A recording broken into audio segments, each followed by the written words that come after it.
जरा सोचिए, आप रोज स्कूल, दफ्तर या बाजार पैदल जा रहे हैं और आपको हर कदम पर डर लग रहा है कि कहीं कोई पीछे से बाइक वाला आकर टक्कर ना मार दे, या कहीं कार कोई फुटपाथ पर ही ना चढ़ा दे, या फिर कहीं सड़क पार करते वक्त किसी तेज गाड़ी से टक्कर ना हो जाए।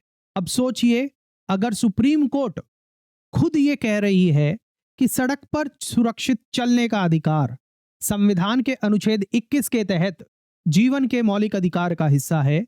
जी हां, सर्वोच्च न्यायालय यानी कि सुप्रीम कोर्ट ऑफ इंडिया ने ये एक ऐतिहासिक फैसले में कहा है, और ये फैसला भारत के अंदर सड़क सुरक्षा यानी कि रोड सेफ्टी के दिशा में एक मील का पत्थर साबित होने वाला है। आइए समझते हैं इस फैसले का मतलब क्या है, केस क्या है, केस की पृष्ठभूमि क्या है, कोर्ट ने क्या कहा है, क्या नियम बनाए गए हैं और इसका असर हमारे रोजमर्रा की जिंदगी पर क्या पड़ने वाला है। मेरा नाम आशीष जैन है और मैं संस्थापक हूं धून लॉ मेंटर का, जहां हम आपकी तैयारी करवाते हैं न्यायिक सेवा परीक्षाओं की और सहायक अभियोजन अधिकारी परीक्षाओं की हमारी ऐप के माध्यम से। आप इस बार कोड को स्कैन करके आपको इंस्टॉल कर सकते हैं। अब बात कर रहे हैं जो आज हम, वो बहुत ही महत्वपूर्ण केस की बात कर रहे हैं। केस का नाम है एस राजाशीकरण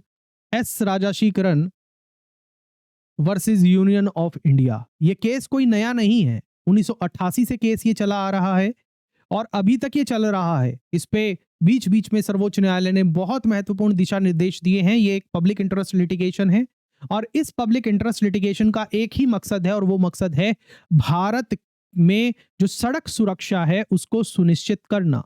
7 अक्टूबर 2025 को जस्टिस जेबी पारदीवाला और जस्टिस केवी विश्वनाथन की पीठ ने इस केस के अंदर और महत्वपूर्ण दिशा निर्देश दिए हैं और ऐतिहासिक ऑर्डर जारी किया है।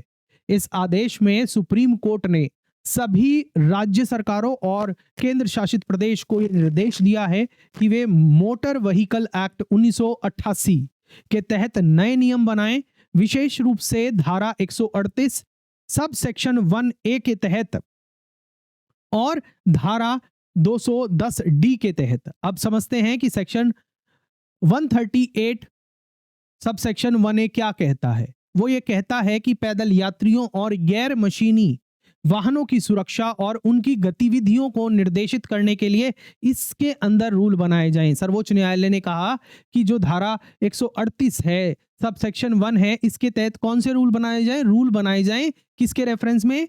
वो बनाए जाएंगे पैदल यात्रियों और गैर मशीनी वाहनों की सुरक्षा और उनकी गतिविधियों को नियंत्रित करने के लिए बनाए जाएंगे। और जो धारा सेक्शन 210 डी है, उसके तहत कौन से रूल्स बनाए जाएंगे? उसके तहत नियम बनाए जाएंगे रिगार्डिंग दी सड़कों के डिजाइन, निर्माण और रख रखाव के मानकों को तय करने के लिए नियम बनाए जाएंगे। और ये जो चीज है वो राष्ट्रीय राजमार्ग पर एप्लीकेबल नहीं हो रही है। मतलब कि जो राष्ट्रीय राजमार्ग को छोड़कर बाकी जितनी भी सड़कें हैं किसी भी राज्य के अंदर, केंद्र शासित प्रदेश के अंदर, उसके ऊपर यह एप्लीकेबल हो रहा है। और सुप्रीम कोर्ट ने बिल्कुल साफ कहा है कि सभी राज्यों को ये नियम 6 महीने के अंदर तैयार करने हैं। अब आगे बात करते हैं फुटपाथ और पैदल यात्री क्रॉसिंग के बारे में। सर्वोच्च न्यायालय ने इस केस के अंदर क्या कहा? कोर्ट ने फुटपाथ और पैदल यात्री क्रॉसिंग के बारे में भी दिशा निर्देश दिए हैं। सुप्रीम कोर्ट ने कहा है कि भारत के अंदर पैदल यात्रियों की जो सुरक्षा है वो सबसे ऐसा क्षेत्र है जो जिस पर सबसे कम ध्यान दिया जाता है, सबसे उपेक्षित क्षेत्र है। इसलिए कोर्ट ने इस फैसले के अंदर स्पष्ट आदेश दिए हैं कि पहला क्या आदेश दिया है, उसका पहला पार्ट यह है कि सभी 50 प्रमुख शहरों के अंदर, सभी 50 प्रमुख शहरों की जो रोड एजेंसियां हैं और उसके साथ साथ national highway authority of India अब हर फुटपाथ का ऑडिट करेगी। और अब जब ऑडिट कर लेगी तो उस ऑडिट में यह बताया जाएगा कि फुटपाथ की चौड़ाई, ऊंचाई और सरफेस के अंदर क्या कोई कमियां हैं, कोई खामियां हैं। फिर उनकी मरम्मत और सुधार के लिए समयबद्ध कार्य योजना बनाई जाएगी। यह बात सर्वोच्च न्यायालय ने बोला है। कितने शहरों के लिए? 50 मुख्य शहरों की रोड एजेंसी और उसके साथ साथ national highway authority of India की जितनी भी सड़कें, उनके बारे में यह बोला गया है। सिर्फ इतना ही नहीं, सुप्रीम कोर्ट ने यह भी कहा है कि सभी पैदल यात्री क्रॉसिंग जो हैं, पेडेस्ट्रियन क्रॉसिंग जो हैं, जेब्रा क्रॉसिंग जो हैं, उसको भारतीय road Congress IRC, Indian road Congress की गाइडलाइन IRC 35 2015 की और IRC 67 2012 की के अनुरूप बनाया जाए। और सर्वोच्च न्यायालय ने यह भी कहा है कि अब शहरों में लगने चाहिए क्या क्या। पहला, high visibility zigzag zebra markings, high visibility zigzag zebra marking लगनी चाहिए। और दूसरा, रात के समय LED लाइटिंग होनी चाहिए। और तीसरा, CCTV कैमरे लगने चाहिए। चौथा, पैदल यात्री संकेत लगने चाहिए, पेडेस्ट्रियन सिग्नल लगने चाहिए। और स्कूल जोन में रेज्ड क्रॉसिंग और ट्रैफिक कामिंग फीचर्स होने चाहिए। यहां तक कि कोर्ट ने यह भी कहा कि जहां ज्यादा खतरा है वहां पर पैनिक बटन लगाए जाएं और सीधे स्थानीय पुलिस स्टेशन से जुड़े रहें। यह अब वैकल्पिक नहीं है बल्कि सुप्रीम कोर्ट का आदेश है, यह ध्यान दीजिएगा। अब आगे चलते हैं, मगर आगे चलने से पहले मैं आपसे एक सवाल पूछना चाहता हूं। और सवाल यह है कि क्या आपने कभी सड़क पर पैदल चलते समय डर महसूस किया है? क्या कभी ऐसा लगा है कि फुटपाथ ही नहीं है या सड़क पार करना खतरे से खाली नहीं है? अगर हां तो कमेंट सेक्शन के अंदर लिखिएगा यस, पेडेस्ट्रियन सेफ्टी फर्स्ट, क्योंकि आपकी राय और जागरूकता ही इस बदलाव को आगे बढ़ाएगी। अब आगे बात करते हैं शिकायत निवारण और जवाबदेही के बारे में। सर्वोच्च न्यायालय ने सिर्फ ये नहीं बताया कि क्या क्या करना है, बल्कि शिकायत निवारण के बारे में भी बहुत दिशा निर्देश पारित किए हैं। सुप्रीम कोर्ट ने सिर्फ निर्माण या डिजाइन पर नहीं बल्कि जवाबदेही पर भी जोर दिया है। कोर्ट ने आदेश दिया है कि हर राज्य सरकार, नगर निगम और national highway authority of India एक ऑनलाइन ग्रीवेंस रिड्रेसल सिस्टम बनाएगी, ऑनलाइन शिकायत निवारण तंत्र बनाएगी, जिस पर जनता क्या क्या कर सकेगी, जिस पर जनता कर सकेगी फुटपाथ की खराब स्थिति या फिर अतिक्रमण की शिकायत। दूसरा, पैदल क्रॉसिंग न होने पर सुझाव। और तीसरा, या फिर सड़क सुरक्षा से जुड़ी हुई रिपोर्ट्स ऑनलाइन दर्ज की जा सकेंगी उस ऑनलाइन ग्रीवेंस पोर्टल के माध्यम से। यानी अब आम नागरिकों के पास होगा डिजिटल प्लेटफॉर्म ताकि वो सीधे प्रशासन तक अपनी बात पहुंचा सके। यह एक बड़ा कदम है अपने आप में, साइलेंट सिटीजन से एक्टिव वॉचडॉग बनने की दिशा में। अब बात करते हैं हेलमेट नियम और गलत लेन ड्राइविंग के बारे में। सर्वोच्च न्यायालय ने क्या कहा, क्या दिशा निर्देश पारित किए, उसको समझते हैं।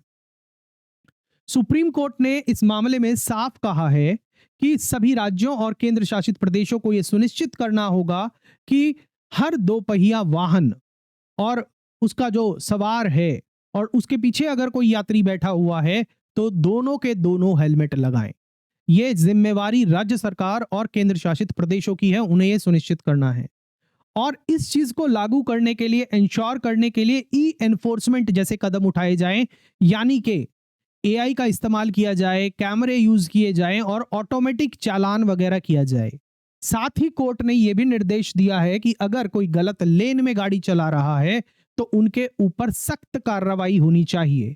और सख्त कार्रवाई करने के लिए क्या क्या यूज किया जा सकता है, आइडेंटिफाई करने के लिए क्या क्या यूज किया जा सकता है कि कोई नियमों का पालन कर रहा है या नहीं कर रहा, उसके लिए ऑटोमेटिक कैमरे लगाए जाएं, रंबल स्ट्रिप्स लगाई जाएं, कलर कोडेड लेन बनाई जाएं और जो फाइन है वो ग्रेडेड तरीके पर लगाया जाए, यानी कि बार बार गलती करे तो बढ़ा हुआ जुर्माना लगाया जाए। यहां तक कि कोर्ट ने यह भी सुझाव दिया है कि रियल टाइम डैशबोर्ड बनाए जाएं जो लेन उल्लंघन के आंकड़े सार्वजनिक करे ताकि लोग खुद जागरूक हो।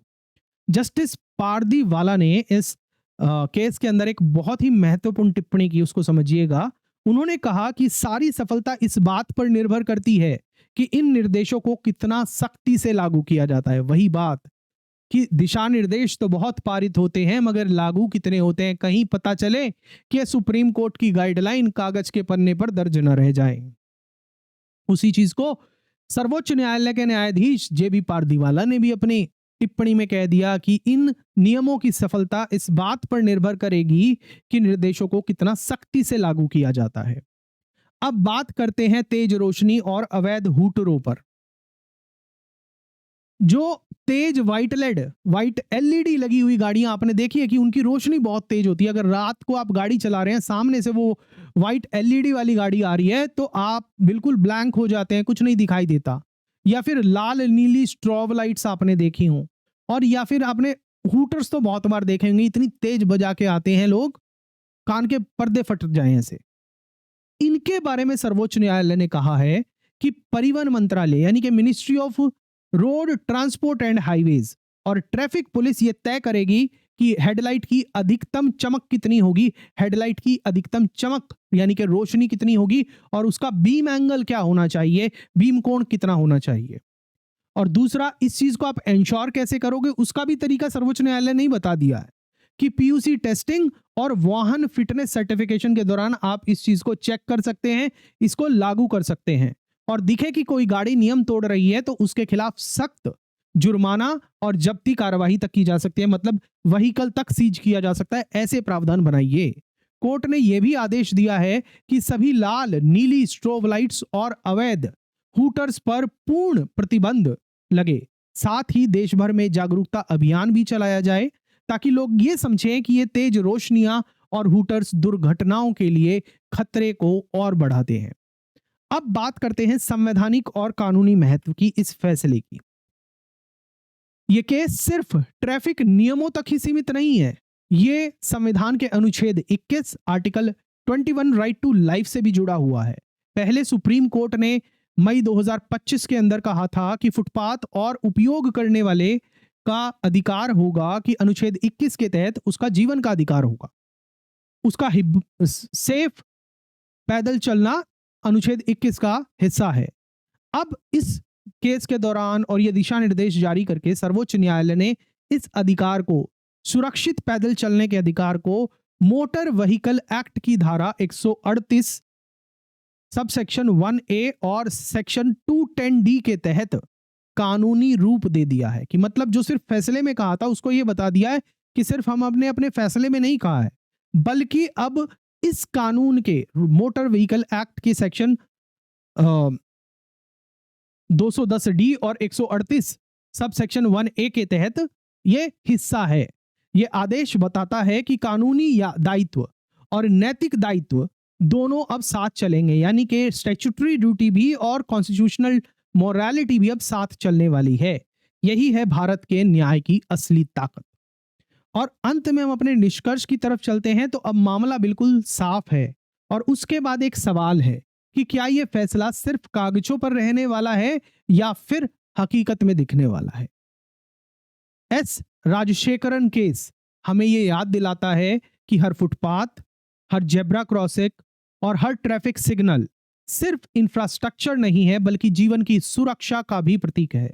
जस्टिस पारदीवाला ने आखिर में कहा कि गाइडलाइंस की सफलता केवल उनके लागू होने पर निर्भर करती है, यानी अब गेंद जो है वो किसके पास है, किसके पाले में है, राज्य सरकारों और केंद्र शासित प्रदेश के सरकारों के पास।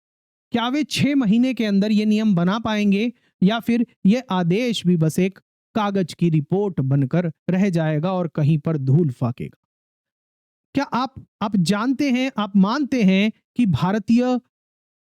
हर भारतीय को सुरक्षित सड़क और सुरक्षित चलने का अधिकार मिलना चाहिए? तो इस वीडियो को लाइक करके इस पे अपनी प्रतिक्रिया दीजिए, आपको कैसा लगा ये सेशन, और अगर आप सोशल मीडिया पर देख रहे हैं तो इसको शेयर भी करिएगा, और YouTube चैनल को अभी तक सब्सक्राइब नहीं किया तो सब्सक्राइब भी करिएगा ताकि आपको ऐसी जानकारी और मिलती रहे।